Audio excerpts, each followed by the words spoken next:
Morning students, new लक्ष्य online classes में आप सबों का एक बार फिर से स्वागत है। पिछले वीडियो में मैंने आप लोगों को त्रिकोणमिति से संबंधित कुछ बातों को बतलाया था, त्रिकोणमिति के बेसिक फॉर्मूला के बारे में बतलाया था। उम्मीद है आप लोगों को अच्छा लगा होगा। आज के इस वीडियो में मैं आप लोगों को कल का जो मेरा बेसिक फॉर्मूला था उसको याद करने का एक छोटा सा ट्रिक्स बतलाता हूँ, फिर आगे का जो टॉपिक होगा उस पर हम लोग बात करेंगे। कल हम लोग बेसिक में पढ़े थे जैसे sine theta is equal to लंब बटे कर्ण यानी पी बाय एच। तो हम उसको क्या कर सकते हैं, लंब लॉ से शुरू होता है इसलिए हम उसको एल लिखते हैं, और कर्ण के से शुरू होता है इसलिए हम उसको के लिखते हैं, यानी लंब बटे कर्ण एल बटे के लिखा है मैंने, लंब बटे कर्ण को एल बाय के। ठीक उसी तरह से cos theta is equal to हम लोग पढ़े थे आधार बटे कर्ण यानी बी बाय एच यानी बेस बाय हाइपोटेनियस। तो हम उसको क्या लिखते हैं, आधार ए से शुरू होता है तो लिखते हैं ए बटे कर्ण के से शुरू होता है के। ठीक उसी तरह से tan theta is equal to लंब बटे आधार, कल के वीडियो में हम लोग पढ़े थे लंब बटे आधार को क्या, परपेंडिकुलर अपॉन बेस। तो हम उसको आज लिखते हैं क्या, एल बाय ए यानी लंब बटे आधार। इस तरह से लंब को एल से सूचित कर लेते हैं, आधार को ए से सूचित कर लेते हैं और कर्ण को के से सूचित करते हैं। अब जब लंब आधार कर्ण को एल ए और के से सूचित करते हैं तो देखिए साइन थीटा इक्वल टू मेरा होता है एल बाय के यानी लंब बटे कर्ण, कॉस थीटा इक्वल टू आधार बाय के यानी ए बटे के, टेन थीटा इक्वल टू लंब बटे आधार यानी एल बाय ए। हम जान रहे हैं कि इस तीनों का मल्टीप्लिकेटिव इनवर्स होता है ये, यानी साइन का इनवर्स होता है कॉसेक, कॉस का इनवर्स होता है सेक और टेन का इनवर्स होता है कॉट। यानी साइन थीटा इक्वल टू लंब बटे कर्ण, तो साइन का उल्टा ना व्युत्क्रम होता है कॉसेक थीटा, तो कॉसेक थीटा इक्वल टू कर्ण बटे लंब। कॉस थीटा इक्वल टू आधार बटे कर्ण, तो सेक थीटा इक्वल टू कर्ण बटे आधार। टेन थीटा इक्वल टू लंब बटे आधार, तो कॉट थीटा इक्वल टू आधार बटे लंब। तो अब हम इसका शॉर्टकट क्या निकाले हैं, लाल बटे कका, लाल एल ए एल बटे कका के ए, आधा को फिर पूरा को आकर लाल बटे कका। अब इसको हम कैसे लिखते हैं, सबसे पहले लिखते हैं साइन थीटा, फिर लिखे हम कॉस थीटा और उसके बाद लिखे टेन थीटा। साइन के ठीक नीचे लिख दिए हैं कॉसेक थीटा, सेक थीटा और कॉट थीटा। तो साइन थीटा होता है लंब बटे कर्ण यानी एल बाय के, कॉस थीटा होगा आधार बटे कर्ण, टेन थीटा होगा लंब बटे आधार। ठीक जब नीचे से ऊपर जाएंगे तो कॉसेक थीटा इक्वल टू कर्ण बटे लंब, सेक थीटा इक्वल टू कर्ण बटे आधार, कॉट थीटा इक्वल टू आधार बटे लंब। तो इस तरह से आप लोग साइन कॉस टेन के फॉर्म में याद रखना चाहें तो पहला लेटर दोनों का ऊपर यानी अंश का और हर का हो जाएगा आपका साइन का फॉर्मूला, बीच वाला लेटर जो दोनों का है यानी अंश का और हर का वो हो जाएगा कॉस का फॉर्मूला, और लास्ट वाला जो दोनों लेटर है वो हो जाएगा आपका टेन का फॉर्मूला। ठीक उसी तरह से ये जब ऊपर से नीचे आएंगे हम लोग तब जब हर बटे अंश करेंगे तो वो साइन का उल्टा यानी कॉसेक का आ जाएगा, कॉस का उल्टा सेक का आ जाएगा और टेन का उल्टा कॉस का हो जाएगा। तो इस तरह से आपको याद रखने में आसानी होगी।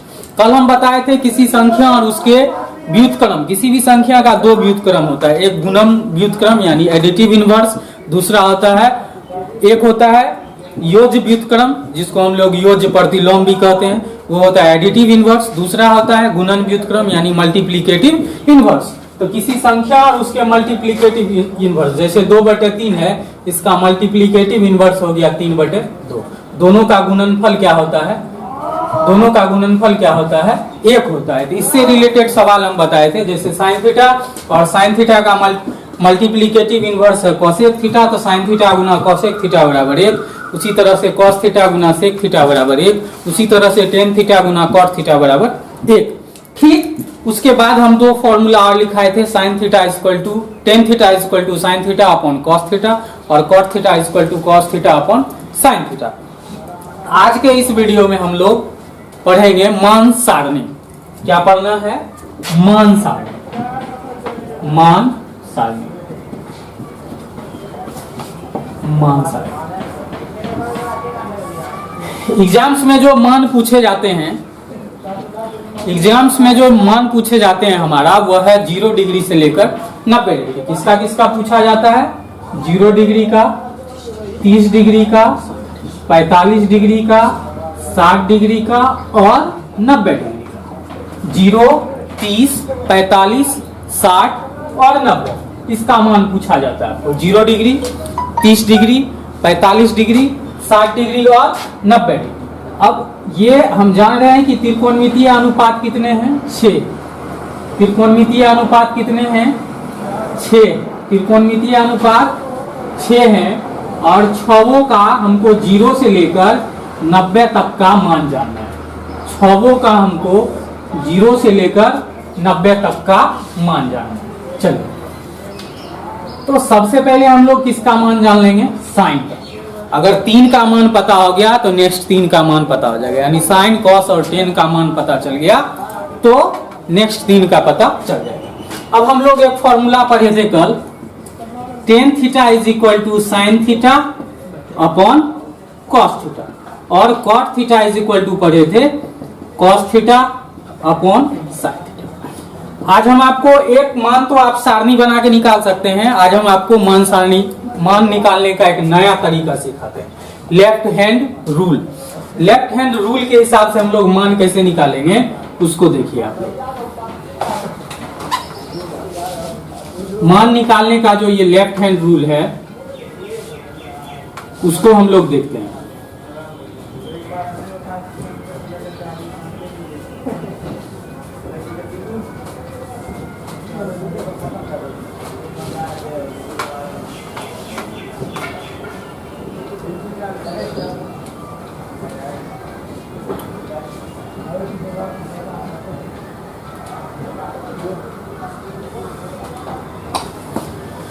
चलिए यहां पर लिख दीजिए 0 डिग्री, यहां पर लिख देते हैं 30 डिग्री, यहां पर लिख देते हैं 45 डिग्री, यहां पर लिख देते हैं 60 डिग्री और यहां पर लिख देते हैं 90।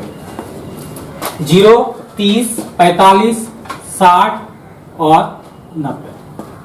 0, 30, 45, 60 और 90। 0 डिग्री, 30 डिग्री, 45 डिग्री, 60 डिग्री और 90 डिग्री। हम लोग क्या करते हैं, दाएं हाथ को इस तरह से रखते हैं, बाएं हाथ को इस तरफ से रखते हैं, इसको हम लोग कहेंगे left hand rule. Left hand rule, बाएं हाथ का नियम। हम क्या कर लिए हैं, बाएं हाथ के पांचों उंगली को दिखा दिए हैं, ठीक। यहां रख लिए, सबसे छोटी उंगली जो है वहां रखे हैं 0 डिग्री, उसके बाद 30 डिग्री, उसके बाद ये मिडिल फिंगर जो है यहाँ रखे हैं 45 डिग्री, उसके बाद 60 डिग्री और ये जो मेरा थंब है उसको रखे हैं 90 डिग्री। 0, 30, 45, 60 और 90। अब आपको करना क्या है, साइन के लिए आपको चलना है क्लॉकवाइज। साइन के लिए चलना है आपको क्लॉकवाइज। साइन के लिए कैसे चलना है? क्लॉकवाइज। और कॉस के लिए चलना है आपको एंटी क्लॉकवाइज। Anti clockwise. और टेन के लिए आपको चलना है साइन अपॉन कॉस। टेन के लिए आपको चलना है साइन अपॉन कॉस। तो सबसे पहले हम लोग क्या करते हैं, साइन का वैल्यू निकालते हैं। जैसे साइन 0 डिग्री है, अब 0 डिग्री मेरा यहाँ है, क्लॉकवाइज मीन्स क्या, घड़ी के सुई की दिशा में, यानी इधर से इधर आना है। ये हो गया मेरा क्या, क्लॉकवाइज, ठीक। इसके विपरीत जाएंगे तो मेरा हो जाएगा क्या, एंटी क्लॉकवाइज। इसके विपरीत जाएंगे तो क्या होगा, एंटी क्लॉकवाइज। अब जितना होगा, ठीक, यानी 0 डिग्री, तो 0 डिग्री के बाद तो मेरा कोई उंगली नहीं है, तो यानी हो गया 0, यानी 0 डिग्री के बाद कोई उंगली नहीं है, तो वो क्लॉकवाइज आएंगे, इधर से इधर आ रहे हैं हम लोग, तो 0 हो जाएगा। तो √0 यानी स्क्वायर रूट अंडर 0 अपॉन 2, तो square root under 0 mean 0 upon 2, यानी ये हो गया आपका क्या, 0। तो साइन 0 डिग्री का वैल्यू आपका क्या हो जाएगा, 0। अब साइन 30 का वैल्यू अगर हमको निकालना है तो 30 यहाँ है मेरा, तो इसके बाद कितना उंगली है, 1 उंगली है। इसके बाद कितना उंगली है, 1 उंगली है। 30 के बाद, यानी इस उंगली के बाद मेरा क्या उंगली है, 1 उंगली। क्यों, क्योंकि हम ऊपर से नीचे आ रहे हैं, क्लॉकवाइज आ रहे हैं, तो इसके बाद मेरा 1 उंगली है, तो क्या हो जाएगा 1, यानी स्क्वायर रूट अंडर 1, बटे में क्या हो जाएगा 2, तो यानी 1/2। तो साइन 30 का वैल्यू आपका हो गया क्या, 1/2। साइन 30 का वैल्यू हो गया आपका 1/2। अब साइन 45 में आएंगे, कितना में आएंगे, साइन 45, तो 45 यहाँ है मेरा, तो 45 के बाद क्या उंगली है, 1 2, तो √2 बटे 2 ये करेंगे। √2/2, तो √2/2 जब करेंगे तो हम इसको लिख सकते हैं √2/2 को लिखेंगे √2 इंटू √2 लिख सकते हैं। तो अब ये √2 कट जाएगा तो बच जाएगा आपका क्या 1/√2, क्या बच जाएगा आपका 1/√2, 1/√2। ध्यान से देखिए, आपको किसी मान सारणी को रटने की आवश्यकता नहीं है, हाथ की उंगली से हम लोग मान सारणी बना सकते हैं। साइन 0 का वैल्यू हम लोग देख लिए, 0 के आगे कोई उंगली नहीं है, इसका मतलब 0, तो रूट में ले लेंगे 0 बटे 2 यानी आ गया 0। साइन 30 का वैल्यू निकालेंगे तो साइन 30 का वैल्यू निकालने के लिए इसके बाद कितना उंगली, 1 उंगली, तो ले लिए √1 बटे में 2, ये हो जाएगा 1/2। साइन 45 का वैल्यू निकालना था तो इसके बाद कितना उंगली, चूंकि क्लॉकवाइज आ रहे हैं हम लोग तो 1 2 उंगली, तो √2/2, तो √2/2 यानी जितना उंगली उसके बाद है उतना पर √2/2।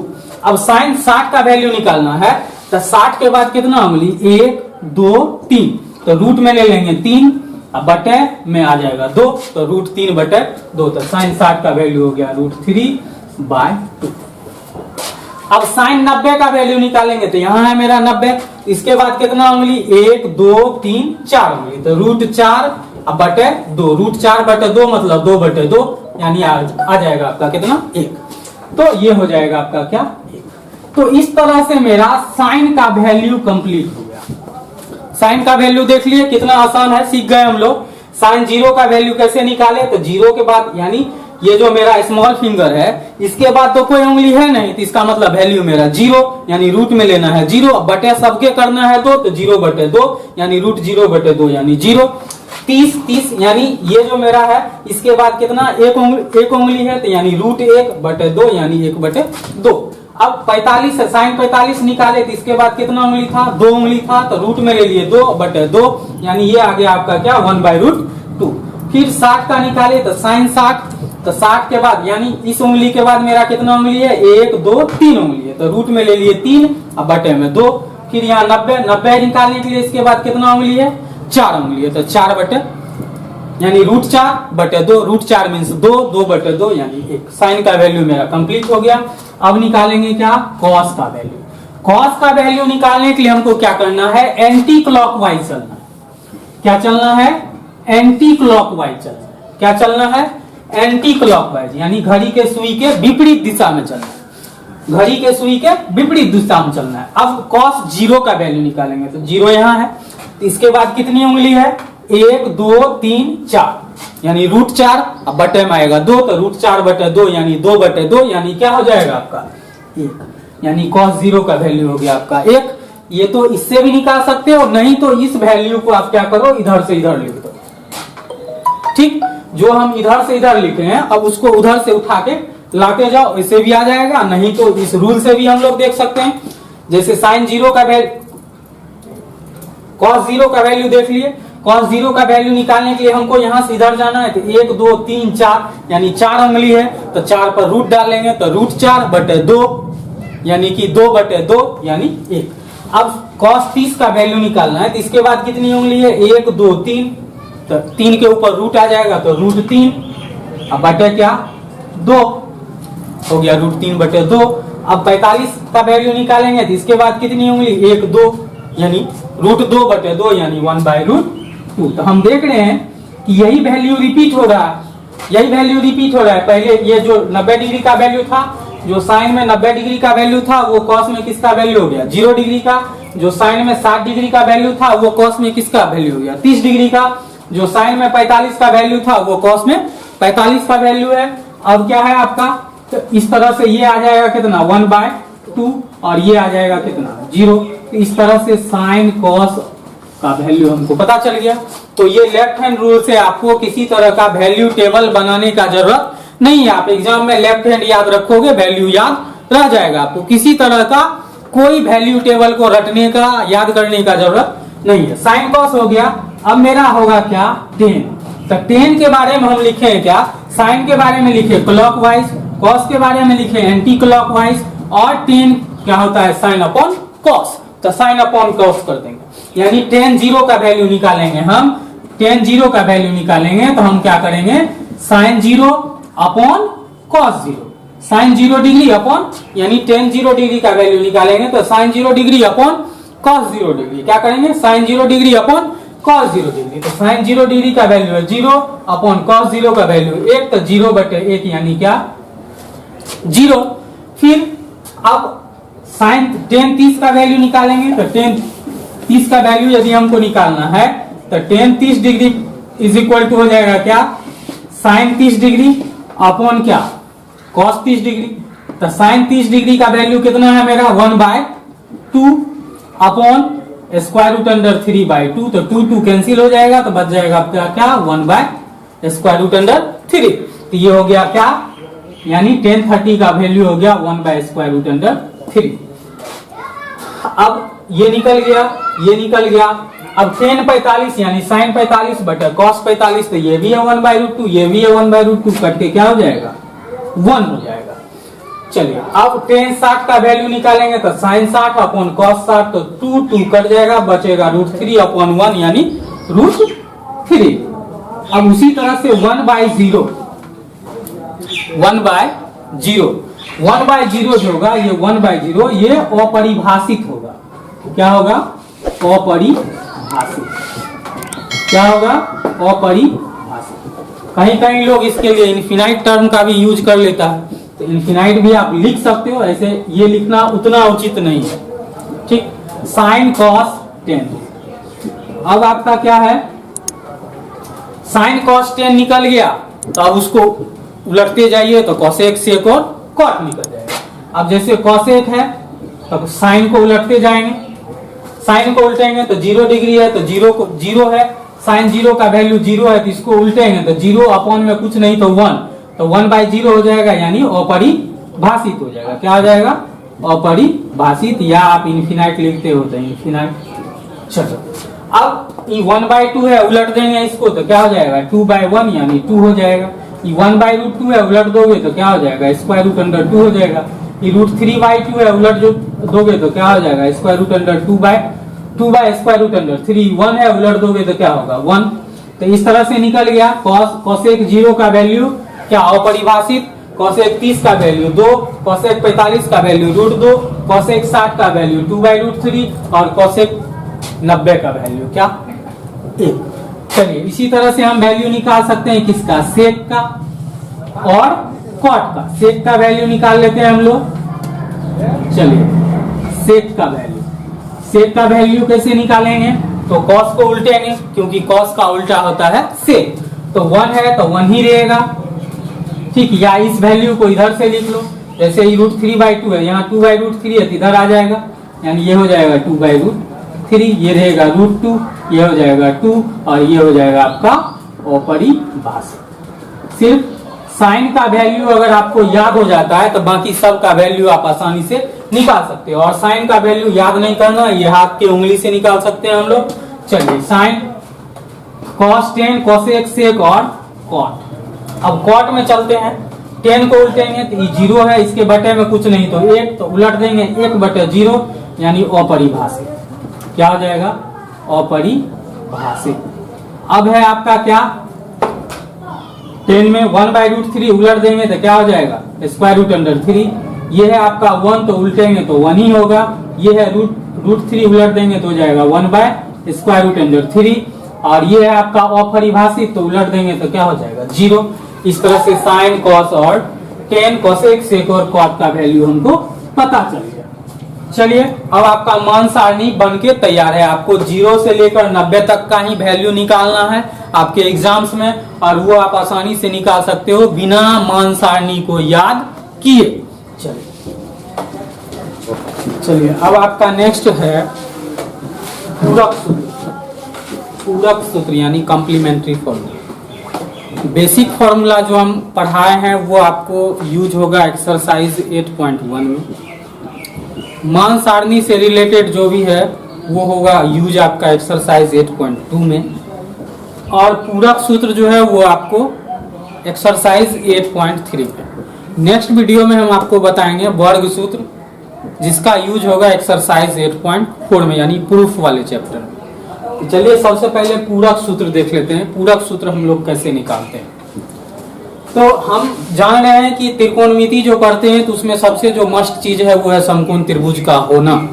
अगर समकोण त्रिभुज नहीं है आपके पास तो सबसे पहले उसको समकोण त्रिभुज में बदलिए।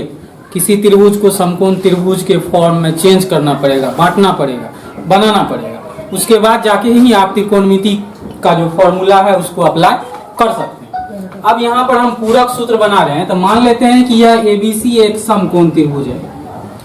एबीसी क्या है? एक समकोण त्रिभुज है जिसका कोण बी जो है वो क्या है? समकोण है। जिसका कोण बी क्या है? समकोण। तो हम जानते हैं त्रिभुज के तीनों कोणों का योगफल 180 डिग्री होता है। 180 डिग्री में आपका एक कोण जो है वो कितना है? 90 डिग्री है। तो बाकी जो दो कोण बचता है, कोण ए और कोण सी, इस दोनों का योग होता है कितना? 90 डिग्री।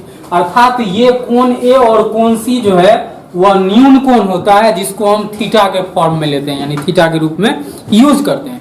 90 डिग्री के कोण का कभी भी थीटा के रूप में यूज नहीं होता है। थीटा के रूप में जब भी यूज करते हैं हम लोग तो न्यून कोण का यूज करते हैं। तो ये कोण ए और कोण सी जो है आपका, इस दोनों का योग यानी सम होता है कितना?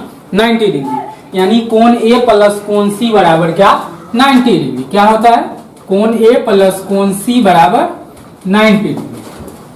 कोण ए और कोण सी का जो सम होता है वो आपका होता है कितना? 90 डिग्री। कोण ए और कोण सी का सम क्या होता है? 90 डिग्री होता है। कोण ए को हम मान लिए अल्फा और कोण सी को मान लिए थीटा। तो alpha plus theta is equal to आपका कितना हो जाएगा? 90 degree. Alpha plus theta is equal to आपका कितना हो जाएगा? 90 डिग्री। तो therefore theta is equal to क्या हो जाएगा? 90 degree minus alpha. Theta is equal to आपका क्या हो जाएगा? 90 डिग्री माइनस अल्फा। और अल्फा निकालिएगा तो अल्फा इज इक्वल टू हो जाएगा 90 डिग्री माइनस थीटा।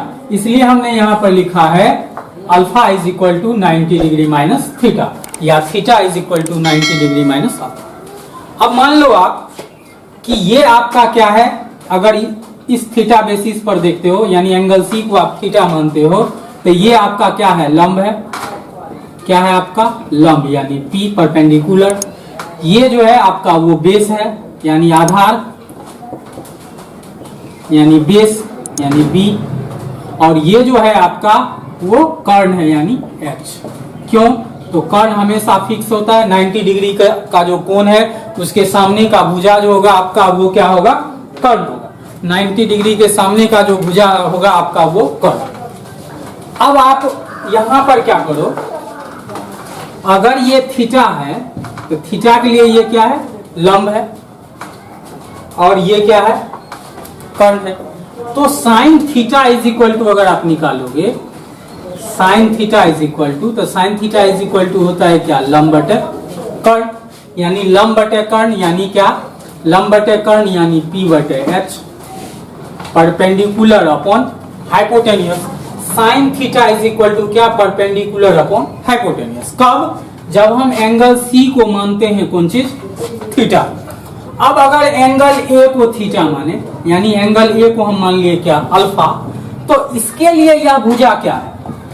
इसके लिए यह भुजा है क्या? आधार। क्या है कि इसके सामने का भुजा, यानी इसके लिए ये हो जाएगा परपेंडिकुलर और ये हो जाएगा बेस, और इसके लिए ये हो जाएगा परपेंडिकुलर और ये हो जाएगा क्या? बेस। ऐसा है। तो ठीक, अब अगर इसके लिए इस भुजा और इस भुजा का अनुपात देखें तो इसके लिए यह होता है आधार और यह होता है क्या? कर्ण। इसके लिए यह होता है आधार और यह क्या होता है? कर्ण। तो हम इसको लिख सकते हैं क्या? Cos alpha, cos alpha is equal to क्या? आधार बटे कर्ण, आधार बटे कर्ण, यानी इस भुजा को हम मान लिए क्या? पी बटे एच। अगर P बटे एच नहीं मानते हो तो इसका एक सिंपल है, क्या मान लो इसको? ABC मान लो। मान लो कि यह ABC है, इसका मान लेते हैं यह A है, यह B है, यह C। ठीक, तो अब इसके लिए हम निकाले थे तो C बाय B होगा। क्या होगा? C बाय B हो जाएगा, C बाय B हो जाएगा, यानी लंब बटे कर्ण C बाय B। अब इसके लिए यह क्या है? आधार है, यह क्या है? कर्ण है। तो इसलिए हम कॉस का फॉर्मूला लगाए, तो cos alpha is equal to क्या? आधार बटे कर्ण, यानी C बाय B। अब देखो आप दोनों में क्या है, दोनों का RHS बराबर है। बात समझ में आया। सबसे पहले इसको थीटा के लिए यह लंब है और यह क्या है, कर्ण है। तो लंब और कर्ण का अनुपात क्या कहलाता है, साइन। तो लिख दिए sine theta is equal to लंब बटे कर्ण यानी C/B। अब यही दोनों भुजा इस कोण के लिए यानी इस न्यून कोण के लिए क्या है, तो इसके लिए यह हो जाएगा लंब, यह हो जाएगा आधार, यह हो जाएगा कर्ण। तो आधार और कर्ण का अनुपात क्या कहलाता है, कॉस। इसलिए हमने लिखा cos alpha is equal to आधार बटे कर्ण यानी C/B। अब इक्वेशन फर्स्ट और इक्वेशन सेकंड में आप देखोगे दोनों का RHS क्या है, इक्वल है। तो समीकरण 1 एवं 2 का तुलना करने पर, समीकरण 1 एवं 2 का तुलना करने पर, जब हम दोनों का तुलना करते हैं तो हम देख रहे हैं कि RHS क्या है, बराबर है। तो LHS क्या होगा, बराबर होगा। तो क्या हो जाएगा, sine theta is equal to cos alpha, या हम cos alpha is equal to कह सकते हैं साइन थीटा। तो अल्फा इज इक्वल टू हम यहाँ निकाल के रखे हैं क्या, 90 डिग्री माइनस थीटा। तो हम इसको इस तरह से कह सकते हैं, कॉस अल्फा की जगह पर हम लोग रख लेते हैं 90 डिग्री माइनस थीटा। तो cos 90 degree minus theta is equal to क्या हो जाएगा, साइन थीटा। तो इस तरह से आपका फॉर्मूला बनता है, जैसे साइन 90 डिग्री माइनस थीटा, जिस तरह से cos 90 डिग्री माइनस थीटा आया साइन थीटा, उसी तरह से आता है sine 90 degree minus theta is equal to cos theta. तो हम लिख सकते हैं sine 90 degree minus theta is equal to क्या, कॉस थीटा। और इसी तरह से ये आपका पहला फॉर्मूला हो गया। दूसरा होता है जो हम यहाँ पर प्रूफ किए हैं, क्या, cos 90 degree minus theta is equal to आपका होता है क्या, साइन थीटा। ठीक उसी तरह से तीसरा formula cosec 90 degree minus theta is equal to होता है आपका क्या, सेक थीटा। और चौथा होता है आपका sec 90 degree minus theta is equal to आपका होता है क्या, कोसेक थीटा। उसी तरह से आपका tan बदल जाता है कॉट में, tan 90 degree minus theta is equal to आपका होता है कॉट थीटा। और छठा होता है आपका cot 90 degree minus theta is equal to आपका हो जाएगा क्या, tan थीटा। यानी साइन बदलेगा कॉस में, कोसेक बदलेगा सेक में, और tan बदलेगा कॉट में। ठीक उसका उल्टा, कॉस बदलेगा साइन में, सेक बदलेगा कोसेक में, और कॉट बदलेगा tan में। तो ये आपका 6 पूरक सूत्र है, इसको याद रखना है। एक्सरसाइज 8.3 के लिए यह उपयोगी है। अब नेक्स्ट वीडियो में मैं आप लोगों को बताऊंगा वर्ग सूत्र, उसका प्रूफ सहित मैं आपको दिखलाऊंगा कि कैसे वर्ग सूत्र बनता है। ठीक, चलिए तो इसको आप लोग क्या करेंगे, याद कर लेंगे। धन्यवाद।